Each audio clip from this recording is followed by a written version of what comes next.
Hello दोस्तों, नमस्कार। स्वागत है आपका अपने YouTube channel science CTET academy में। दोस्तों देखिए, हम मनोविज्ञान जो बाल विकास और चाइल्ड पेडागोजी और चाइल्ड डेवलपमेंट के बारे में पढ़ रहे हैं। उसमें हमने बहुत कुछ आगे पढ़ लिया है। अभी हमने बुद्धि परीक्षण जो बीने साहब ने किया है उसके बारे में हमने जानकारी ली, हॉलॉग के बारे में जानकारी ली। तो दोस्तों हम धीरे धीरे आगे बढ़ रहे हैं।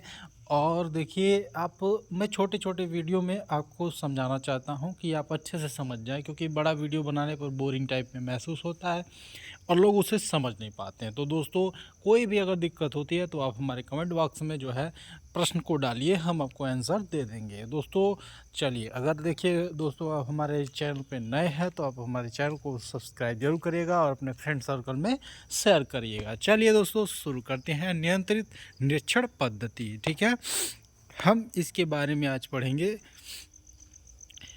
नियंत्रित निरीक्षण पद्धति के द्वारा बच्चों का अध्ययन व्यवस्थित एवं नियंत्रित वातावरण में किया जाता है। ठीक है दोस्तों, यह चरित्र लेखन पद्धति का ही विकसित एवं संशोधित रूप है, जहां उस विधि से किसी बच्चे विशेष का, ठीक है, अवस्थित एवं अनियंत्रित परिस्थिति में अध्ययन किया जाता है। वहां अब इसके द्वारा कई बच्चों का अध्ययन नियंत्रित एवं व्यवस्थित परिस्थिति में किया जाता है।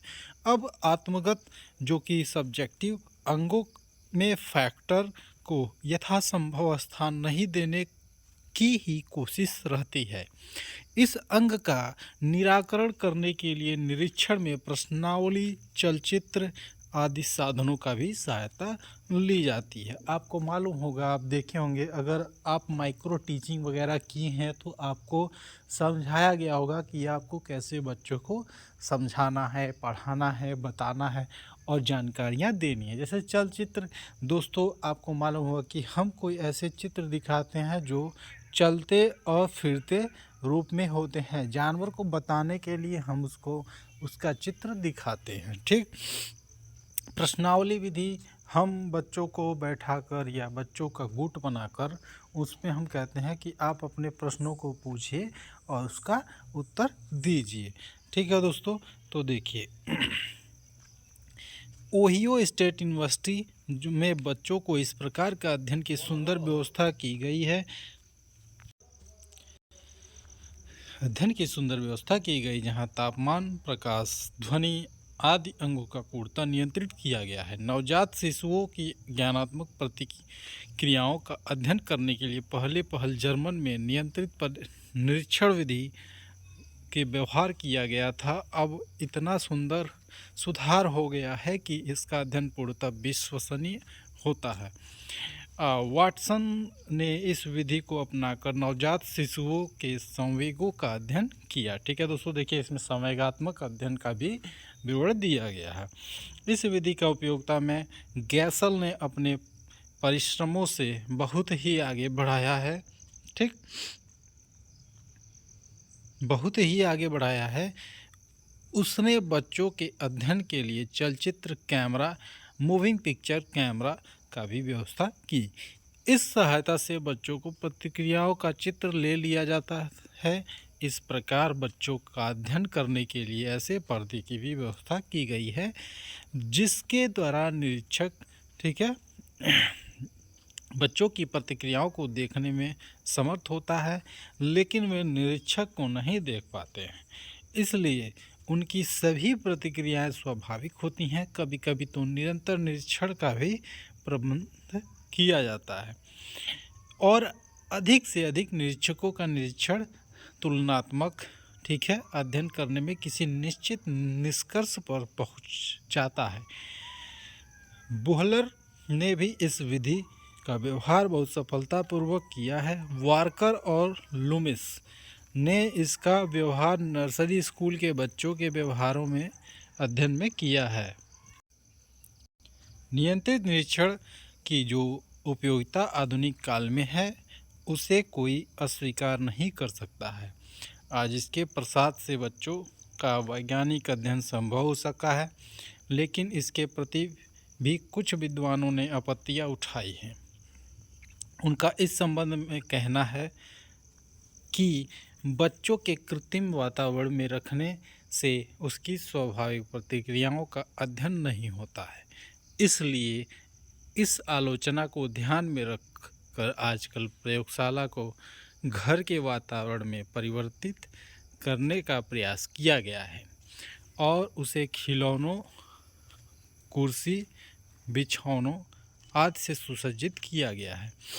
एल की प्रयोगशाला, जहाँ इस प्रकार के बच्चों का अध्ययन होता है, पूर्वगृह परिस्थिति की झांकी देती है और बच्चे अपने नई परिस्थिति में नहीं पाते हैं।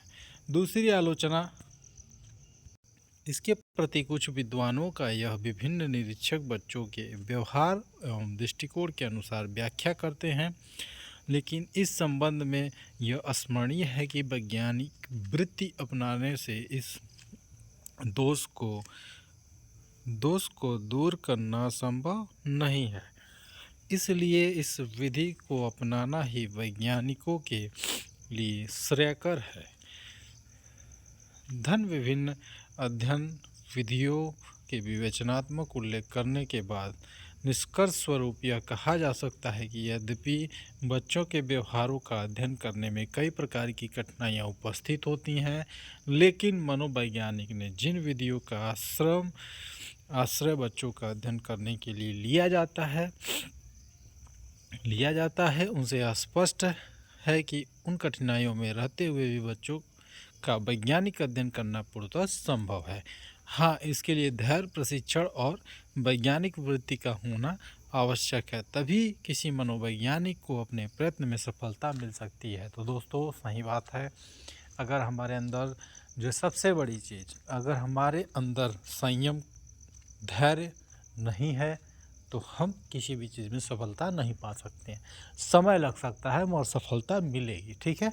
तो इसमें बताया गया है कि कोई भी अगर मनोवैज्ञानिक है जिसके पास, मान लीजिए वो कोई चीज़ प्रशिक्षण कर रहा है या किसी चीज़ पे अध्ययन कर रहा है, उसके पास धैर्य नहीं है या समय की कमी है, तो दोस्तों वो वैज्ञानिक वृत्ति नहीं है तो वैज्ञानिक नहीं बन सकता, ठीक। अब चलिए हम इसमें देखेंगे उपयोगिता, ठीक है। दोस्तों, बाल मनोविज्ञान की उपयोगिता पर प्रकाश डालने से पहले यह व्यक्त कर देना आवश्यक है कि माता पिता तथा शिक्षक अपने बच्चों को सफल सामाजिक प्राणी बनाने के लिए अभिलषित रहते हैं, किंतु अभिलाषा मात्र से कुछ नहीं होता बल्कि करने से होता है। देखिए दोस्तों, कुछ करने से ही होता है। जब तक बाल मनोविज्ञान इतना प्रचार नहीं था तब, और जब माता पिता को बाल मनोविज्ञान के सिद्धांतों का इतना ज्ञान नहीं था तब तक अभिलाषा के रहते हुए भी वे अपने बच्चों को हित करने में असमर्थ थे। किंतु अब वह दशा नहीं है। इस समय जितने माता पिता बाल मनोविज्ञान के सिद्धांतों से परिचित हैं वो अपने बच्चों का पालन पोषण मनोवैज्ञानिक ढंग से करते हैं। अब यह बात छिपी हुई नहीं है कि बच्चों के मन आरंभ में इतना कोमल होता है कि उस पर जैसा संस्कार, ठीक है, इम्प्रेशन जमता है वह जीवन भर के लिए बना रहता है। कहने का तात्पर्य यह है कि अब वे अच्छी तरह जान गए हैं कि बच्चों का बनना बिगड़ना अधिकांश माता पिता पर निर्भर करता है। जो माता पिता शिक्षित हैं तथा बाल मनोविज्ञान से परिचित हैं वे बच्चों को शारीरिक और मनोवैज्ञानिक, ठीक है, फिजियोलॉजिकल जो कि आवश्यकताओं को जानते हैं और उनकी पूर्ति भी समुचित रूप से करते हैं। वे इस बात पर अच्छी तरह जानते हैं कि बच्चों की आवश्यकताओं की पूर्ति यदि उचित ढंग से नहीं होती है तो उनमें कई तरह के दोष आ जाते हैं। अतः अब पहले की तरह उनकी आवश्यकताओं का दमन नहीं किया जाता है, जिसके परिणाम स्वरूप बच्चों में उतने दोष नहीं आने पाते हैं जितने कि पहले। बाल मनोविज्ञान से अनभिज्ञ माता पिता बच्चों को खेलना कूदना, साथियों से मिलना पाप समझते थे, इसलिए वे अपने बच्चों को एकांत और निष्क्रिय जीवन व्यतीत करने के लिए बाध्य करते थे। परंतु अब जो बाल मन के स्वरूप से विभिन्न आवश्यकताओं से परिचित हैं, भली भांति जानते हैं कि बच्चों को खेलना और स्वाभाविक जीवन व्यतीत करना उनके बौद्धिक एवं शारीरिक विकास के लिए नितांत आवश्यक है। माता पिता खेलने के लिए अपने बच्चों को शारीरिक दंड नहीं देते, बल्कि उनकी आवश्यकता अनुसार खेलों के सामानों का प्रबंध करते हैं एवं अन्य बच्चों के समुचित रूप से सामाजिक जीवन व्यतीत करने के लिए प्रोत्साहित करते हैं। वातावरण का जो प्रभाव बच्चों को व्यक्तिगत व्यक्तित्व के विकास पर पड़ता है, वह शिक्षित माता पिता से छिपा हुआ नहीं है, इसलिए वे अपने बच्चों के योग्य वातावरण रखने के निरंतर प्रयास करते हैं। बच्चों के समकक्ष में पारस्परिक संघर्ष को प्रदर्शित नहीं करते हैं और न तो झूठ बोलना, चोरी करना आदि सिखलाते हैं। यदि किसी कारणवश में दोष पाए जाते हैं तो उन्हें डांटे फटकार नहीं, बल्कि उन्हें मानव वैज्ञानिक ढंग से दोषों को दुष्परिणाम को समझाते हुए दूर करें। अब उन्हें अनावश्यक लाड़ प्यार करके उनके जीवन को निकम्मा नहीं बनाने, अपितु उन्हें स्वावलंबन सेल्फ डिपेंडेंट का व्यवहारिक पाठ पढ़ाते हैं और आगे चलकर उनके जीवन संग्राम में सफल मनोरथ होते हैं। बाल मनोविज्ञान से परिचित माता पिता अपने उन बच्चों को जिनमें किसी तरह का शारीरिक कमी डिफेक्ट है लज्जित नहीं करते हैं और नहीं, जैसे वो हम दिव्यांग को कहते हैं, अगर कोई डिफेक्टेड है शरीर में तो दिव्यांग जो कि उसको हम कभी लज्जित नहीं करते और ना ही अपने भाग्य को ही कोसते हैं, बल्कि उनको साथ वैसा ही व्यवहार करते हैं जैसा कि सामान्य बच्चों के साथ। इसका परिणाम यह होता है कि बच्चे हीन परिज्ञान, ठीक है, के भाव अंकुरित होने का अवसर नहीं मिलता और आगे चलकर वो अपने समाजोपयोगी बनाने में समर्थ होता है। इतना ही नहीं बल्कि पहले की भांति अपने बच्चों को माता पिता अभिरुचि की योग्यता के प्रतिकूल काम नहीं करवाते, इसलिए रुचियानुसार अपनी योग्यता के अनुरूप कामों को करते हैं और सफलता मिलती है, जिससे कि उनमें आत्मविश्वास सेल्फ कॉन्फिडेंस बढ़ता है। कहने का तात्पर्य यह है कि आधुनिक युग में बाल मनोविज्ञान के प्रसाद से माता पिता अपने बच्चों का लालन पालन मनोवैज्ञानिक ढंग से करते हैं, जिसके फलस्वरूप सामाजिक प्राणी बनने में अपने को सफल पाते हैं। शिक्षा शास्त्रियों के लिए भी बाल मनोविज्ञान कम महत्व नहीं है। प्राचीन काल से ही जब शिक्षकों को बाल मनोविज्ञान का ज्ञान नहीं था, उस समय उन्हें जो शिक्षा देते थे उसका किसी प्रकार का उपकार नहीं होता था, जिसकी अब अनभिज्ञता के कारण अपने विद्यार्थियों के जीवन में भारत स्वरूप बना देते थे। अनेक छोटे अपराधों को कड़ा दंड देना और नीरस तथा निरर्थक विषयों को रटवाना ही अपना एकमात्र कर्तव्य समझते थे। मनोरथ और खेल कूदों में इतना दूर रखते थे कि जीवन के किसी तरह का आनंद नहीं रहता। इस प्रकार न तो उनके मन में ही विकास सुचारू रूप से होता था और न शरीर का ही, जिससे परिणाम स्वरूप वह अभ्यर्थी जीवन कष्टमय रहता था। कमज़ोर बच्चों को पीटना, दोषी और अपराधी बच्चों को भरी सभा में लज्जित करना बहुत ही आसान काम था। इसका इतना दुखद परिणाम होता था कि बच्चों के लिए विद्यार्थी जीवन का आनंद जीवन न रहकर बहुत प्रायश्चित का जीवन बन जाता था। किंतु हर्ष का विषय यह है कि अब समय जाता है, वह समय जाता है रहा। प्रायः सभी शिक्षकों को बाल मनोविज्ञान को जानना आवश्यक हो गया है। शिक्षक होने से प्रशिक्षण लेना आवश्यक हो गया है, ताकि शिक्षक बालकों के स्वभाव नेचर से पूर्णतः परिचित हो पाए और भली बात जान सके कि उन्हें कैसी शिक्षा आवश्यक है। शिक्षक अब बच्चों के अध्यापन मनोवैज्ञानिक ढंग से करते हैं। विषय इस ढंग से पढ़ाया जाता है कि वह बच्चे को रुचिकर मालूम होता है। सभी विद्यार्थियों को बुद्धि का परीक्षण कर ली जाती है और उसके बुद्धि अनुसार ही विषय उन्हें पढ़ाया जाता है, जिससे विषय कठिन मालूम नहीं होता है।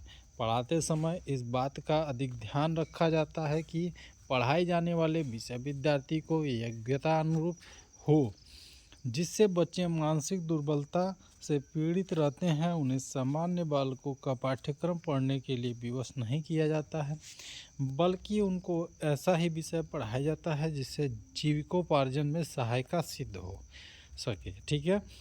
आधुनिक युग में मनोरंजन तथा खेलकूद तथा शिक्षा के प्रधान अंग समझते हैं, इसलिए पाठशालाओं में भी तरह के खेल कूद तथा अन्य प्रकार के मन बहलाव का काफ़ी साधन रहता है। शिक्षकगण स्वयं ऐसे भी आचरण प्रदर्शित करने का प्रयास करते हैं जिससे बच्चों का चरित्र निर्माण, ठीक है, कैरेक्टर फॉर्मेशन में काफ़ी मदद मिलती है। विद्यार्थी को अपने विषय की तरह जानने समझने की कोशिश करे। इसके लिए शिक्षकों तथा सरकार की ओर से पुरस्कार, कृति और आदि रूप के पर्याप्त प्रोत्साहन दिए जाते हैं।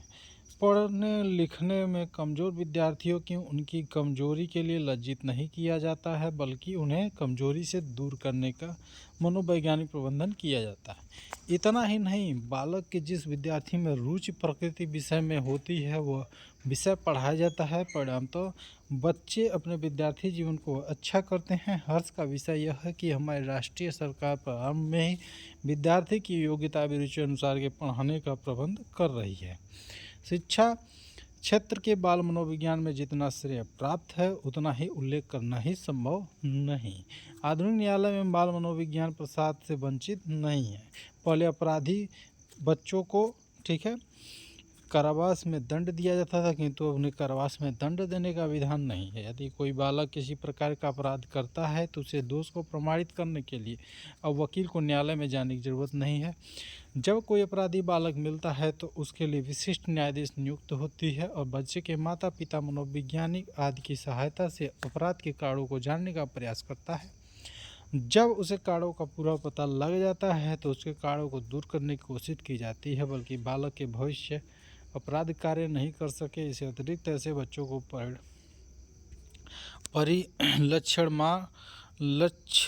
परिलक्ष्यमाणकाल तथा जेलों में अध्ययन की व्यवस्था की गई है। भारतवर्ष में जहाँ भी ऐसे न्यायालयों का अभाव है, बच्चों के जेलों में जीवन कठिन काम को न लेकर पढ़ाया लिखा जाता है। वर्तमान में औपचारिक क्षेत्र में माल मनोवैज्ञानिक सिद्धांतों का समाधान किया गया जाता है और बच्चों को समयकात्मक गड़बड़ी तथा अन्य प्रकार की मानसिक विधियों का उपचार उनके खेलों अभिरुचिवाद के आधार पर किया जाता है। अभियोजन विकृतियों को दूर करने के लिए बाल मनोविज्ञान कितना उपयोगी सिद्ध हुआ है, यह हम मनोविज्ञान के पाठकों से छिपा हुआ नहीं है। अंत में हम यही कहना और पर्याप्त समझते हैं कि बाल मनोविज्ञान उपदेयता जीवन के सभी क्षेत्रों में परिलक्षित होता है। ठीक है दोस्तों, देखिए पहला अध्याय समाप्त हो गया है और दोस्तों अगर दूसरा अध्याय हम शुरू करेंगे। दोस्तों देखिए पूरा वीडियो देखिए, उसमें से जो भी आपको लगता है कि मैं इसको नोट्स कर लूँ तो दोस्तों मैं तो कहूँगा पूरा नोट्स ही बनाने लायक है। हर शब्द जो है, हर लाइन कोई ना कोई प्रश्न है जो कि सीटेट में सीधे पूछा जाता है, पढ़ के पूछा जाता है। ठीक, तो दोस्तों आप इसको नोट्स बनाइए, जैसे मर्जी वैसे तैयार करिए, पूरा का पूरा तैयार करिए। 2 से 3 बार वीडियो देखिए, याद हो जाएगा। तो दोस्तों चलिए मिलते हैं अगले वीडियो में, तब तक के लिए जय हिंद दोस्तों।